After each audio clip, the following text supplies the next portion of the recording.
नमस्कार दोस्तों। हमारा जो चैप्टर चल रहा है जैसे कि सेकेंडरी सेल या द्वितीयक सेल। ठीक है, अब द्वितीयक सेल में हमने 200 को बारे में जाना। ठीक है, और द्वितीयक सेल कौन कौन से थे वो भी जाना, द्वितीयक सेलों के बारे में संपूर्ण जानकारी। आज का जो बिंदु है यानी कि अब इसको चार्जिंग की विधियां, द्वितीयक सेलों के आवेशन की विधियां या फिर चार्जिंग की विधियां, यानी कि सेकेंडरी सेल होता है उसे कौन कौन से विधि से चार्ज किया जा सकता है। क्योंकि चार्ज किया जा सकता है क्योंकि देखो हमने जब द्वितीयक सेल को काम में लेंगे, यूज में लेंगे, तो भाई डिस्चार्ज होगा और डिस्चार्ज की अवस्था में इसको आवश्यक करना पड़ेगा, चार्ज करना पड़ेगा, नहीं तो काम में कैसा आएगा भाई। बिना चार्ज होगा, डिस्चार्ज होगा तो बिना चार्ज से काम आएगा ही नहीं। डिस्चार्ज हो तो चार्जिंग करना पड़ेगा। चार्जिंग की निम्न विधियां है। पहली विधि है हमारी स्थिर धारा विधि, स्थिर विभव विधि, स्थिर दिष्ट कार्य विधि, ट्रिकल चार्जिंग विधि और बैटरी चार्जिंग विधि। ठीक है, अब इस जो चार्जिंग करने से पहले हमें कुछ सुरक्षा सावधानियों का इस्तेमाल करना पड़ेगा। ठीक है, यानी कि सुरक्षा तो सावधानी, यानी कि द्वितीयक सेलों को चार्ज करने से पहले हमें उसको सुरक्षा सावधानी है वो अपनानी पड़ेगी। क्या पहली सुरक्षा है हमें कि भाई सबसे पहले बैटरी को चार्ज करने से पहले तो उसकी जो प्लेटों पर इलेक्ट्रोलाइट का जो स्तर चेक करना है। कैसे? ये हमारे पास बैटरी है, ये द्वितीयक सेल है। ठीक है, तो इसमें क्या है, आपको इसके बेंड प्लग खोलने है, ये वाला, और बेंड प्लग खोल के तो इसमें जो इलेक्ट्रोलाइट है इसका स्तर देख लेना है। ठीक है, जो इलेक्ट्रोलाइट डालते हैं हम उसका स्तर देख लेना है। ये जो इलेक्ट्रोलाइट का स्तर यदि प्लेटों से नीचे है ना, तो हमें इसमें क्या इलेक्ट्रोलाइट डालना पड़ेगा। ठीक है, और इलेक्ट्रोलाइट डालेंगे कितना, प्लेटों से 10 से 15 mm ऊपर होना चाहिए।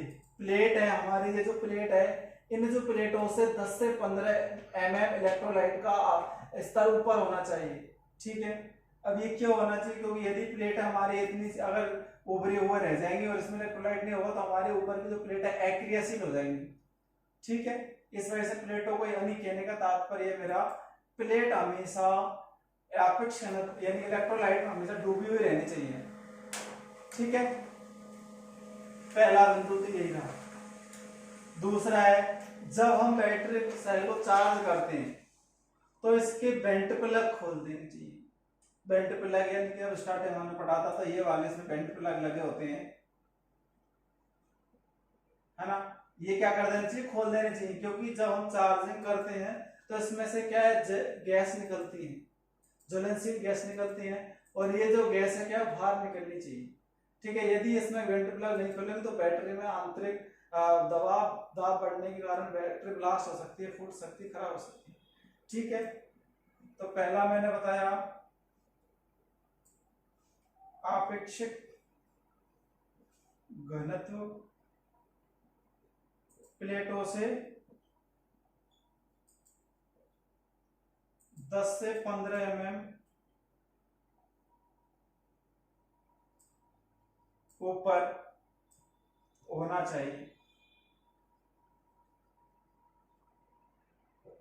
दूसरा है हमारा बेंट प्लग खोल देनी चाहिए।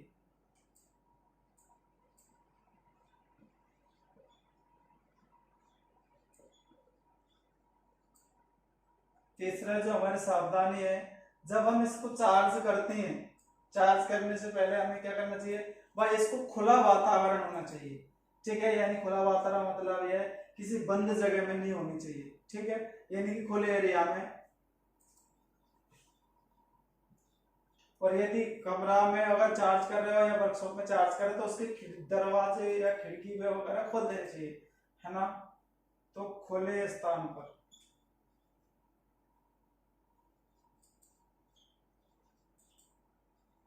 चार्ज करना चाहिए। ठीक है, अब 3 बिंदु हो गए हमारे। एक और है आपका, इस जब बैटरी हमारे जहां हमें चार्ज करनी है वहां पर क्या है, स्टोर में या वर्कशॉप, आपके वर्कशॉप में या फिर आप रूम में आप चार्ज कर रहे हो, तो तो वहां पर आपको क्या है, किसी भी ज्वलनशील यानी आग नहीं जलानी चाहिए। क्या? आग को नहीं जलाना चाहिए।